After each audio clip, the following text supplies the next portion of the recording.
அனைவருக்கும் வணக்கம். நான் தோழிகளின் சமையலோட இன்னொரு தோழி பிரியாமணி பேசுகிறேன். இப்போ பண்ண போகிறது வாட்டர்மெலன் மொஜிட்டோ. அதுக்கு என்ன தேவையான பொருள்னு இப்போ பார்ப்போம். முக்கியமான பொருள் வாட்டர்மெலன் ஜூஸ் எடுத்து வச்சுருக்கேன். அப்புறம் லெமன் ஜூஸ் எடுத்து வச்சுருக்கேன்.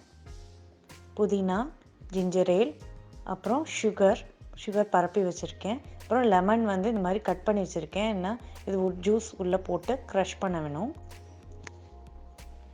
இப்போ புதினாவும் லெமனும் சேர்த்து மடல் பண்ண போகிறோம். இது உள்ளே போட்டு சுகர் ஒரு 3 ஸ்பூன் போடுங்க. அப்புறம் ஜிஞ்சர் ஏல் உங்களுக்கு தேவையான அளவு உங்கள் ஸ்வீட்டுக்கு ஏற்ற மாதிரி போட்டுக்கலாம். இதுக்கு ஆக்சுவலாக ஒயிட் ரம் தான் ஊற்றுவாங்க மொஜிட்டோனா, பட் நாங்கள் நான் ஆல்கோலிக்னால ஜிஞ்சர் ஏல் யூஸ் பண்ணுறோம். அப்புறம் வாட்டர்மெலன் கொஞ்சம் க்யூப்ஸ் போட்டுக்கோங்க. ஒரு 2-3 பழம் போட்டிங்கன்னா அது நல்லாயிருக்கும் பார்க்க. அப்புறம் வாட்டர்மெலன் ஜூஸ், லெமன் ஜூஸ்,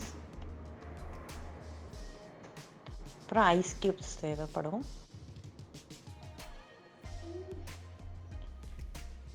இதெல்லாம் போட்டு இப்போ மிக்ஸ் பண்ண வேண்டியது தான். நல்லா மிக்ஸ் பண்ணிக்கோங்க. அப்போ தான் அந்த ஃப்ளேவர் எல்லாம் உள்ளே இறங்கும். ஒன்ஸ் மிக்ஸ் பண்ண அப்புறம் இந்த லெமன் கட் பண்ணி வச்சுருக்கீங்களா, அது போட்டுக்க வேண்டியது தான். டெக்கரேஷனுக்கும் அதே மாதிரி இந்த சாறு இறங்குறதுக்கும் நல்லாயிருக்கும். இப்போ இந்த கிளாஸ் நான் ஃப்ரிட்ஜில் கொஞ்சம் நேரம் வச்சு எடுத்திருக்கேன். ஸோ தட் இந்த மாதிரி நல்லாயிருக்கும், பார்க்க அழகாக இருக்கும். அப்புறம் சுகர் பரப்பி வச்சுருக்கிறதுல கொஞ்சம் டிப் பண்ணி எடுக்கணும். ஸோ தட் இந்த ஜூஸ் ஊற்றும் போது உங்களுக்கு அந்த சிப் பண்ணி குடிக்கும் போது நல்லாயிருக்கும் டேஸ்ட்டு. இப்போ டெக்கரேஷனுக்கு இந்த புதினா, லெமன் அப்புறம் கொஞ்சம் கலந்து விட்டுட்டு இன்னும் கொஞ்சம் ஜூஸ் ஊற்றுனீங்கன்னா மிக்ஸ் ஆகும் நல்லா. இப்போ மேலே லெமன் வைக்கிறேன், வாட்டர்மெலன் வைக்கிறேன்.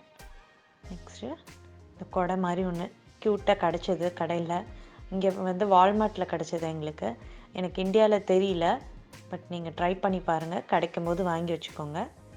ரொம்ப அழகாக இருக்கும், நல்லாவும் இருக்கும் பார்க்க. இந்த வாட்டர்மெலன் மொஜிட்டோ ரெடி. வீடியோ பார்த்து இன்ஸ்பயர் ஆகி என் நாத்தனார் பொண்ணும் அவளும் வீடியோ போட்டேன்னு சொன்னால், ஸோ அவளோட வீடியோ நான் இங்கே ஷேர் பண்ணியிருக்கேன், பார்த்து என்ஜாய் பண்ணுங்கள். ஹாய், என் பேர் அனிதா. நான் ஃபயர்லெஸ் குக்கிங் 1 மினிட் சேலஞ்சில் ஃப்ரூட் ஜாம் பிஸ்கட்னு ஒரு ரெசிபி பண்ண போகிறேன். அதுக்கு தேவையானது மேரிகோல்டு பிஸ்கட் நான் எடுத்திருக்கேன், ஜாம், அப்புறமா எனி ஃப்ரூட்டோட ஸ்லைஸ் இந்த அளவு இருக்கணும். வாங்க பண்ணலாம். ஃபஸ்ட் ஒரு பிஸ்கட் எடுத்துக்கிட்டு கொஞ்சம் ஜாம் தடவிக்கோங்க.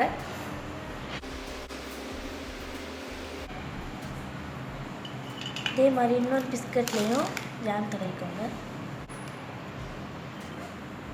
இப்போது ஒரு பிஸ்கட் எடுத்து இந்த மாதிரி ஸ்லைஸ் ஒன்று வச்சுக்கோங்க நடுவில். இது ரொம்ப தின்னாக இருக்கிறதுனால 2 பக்கமும் வச்சுருங்க. நான் இதில் 2 அதில் 2 வச்சுருக்கேன். ரொம்ப க்ளோஸ் பண்ணுங்க. இங்கே மேலே கொஞ்சம் டெக்கரேஷனுக்கு ஜாம் வச்சுக்கலாம். அதுதான் நம்ம ஃப்ரூட் ஜாம் பிஸ்கட் ரெடி ஆகிடுச்சு. ரொம்ப சிம்பிள் அண்ட் 1 மினிட்ல முடிச்சுக்கலாம். தேங்க்யூ. வாட்டர்மெலன் மொஜிட்டோ உங்களுக்கு பிடிச்சிருந்ததுன்னா ப்ளீஸ் லைக் பண்ணுங்கள், ஷேர் பண்ணுங்கள், சப்ஸ்கிரைப் பண்ணுங்கள். எனக்கு லக்ஷ்மி சேலஞ்ச் பண்ணியிருந்தாங்க. இப்போ நான் என்னோட 3 ஃப்ரெண்ட்ஸ்க்கு சேலஞ்ச் பண்ண போகிறேன். அவங்க பேர் ஹர்ஷினி, அனுபமா அண்ட் பிரீத்தி. தேங்க்யூ.